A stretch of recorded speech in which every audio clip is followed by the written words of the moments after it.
Lily and I love just to be together. We do a lot of stuff together. We're pretty much inseparable. We love to bake and make candies. After 7 years of being married, Cameron and I decided to become parents, and we were really looking forward to growing old together and raising this baby. I was ecstatic, but I felt so crappy.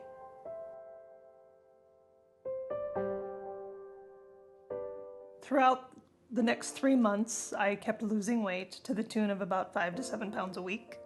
We had known that Heather was not feeling well.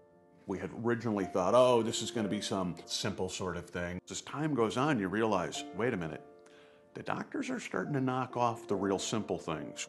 About mid-October, I felt like a truck parked on my chest and I couldn't breathe. 3.5 months after Lily was born, I got the diagnosis, malignant pleural mesothelioma. And I looked over at my wife and she had this look of just sheer terror. If you read about mesothelioma, if you do any research, it's dire.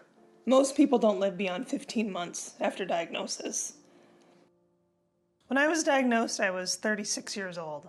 That's extremely young. It doesn't get the attention that it deserves to not only find better treatments for it, but to find a cure.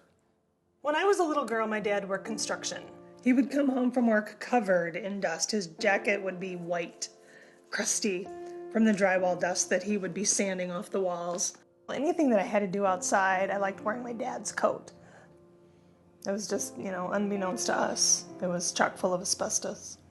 That's how my exposure happened. My dad worked with asbestos. We were fortunate enough to have a series of doctors who knew where to send us.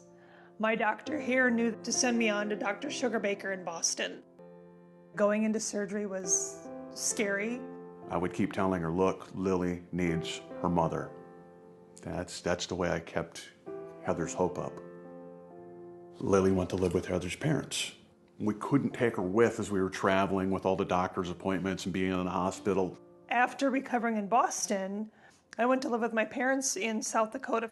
In that 3 months while I was recovering, Cameron was only able to see Lily for 3 days, 36 hours. But it's what we had to do in order to get by. And it's just what you do. Throughout Lily's life, we've never hidden the fact from her that I had cancer when she was a baby. We're very upfront about it. I don't get into the dire, what could happen, because I don't operate that way.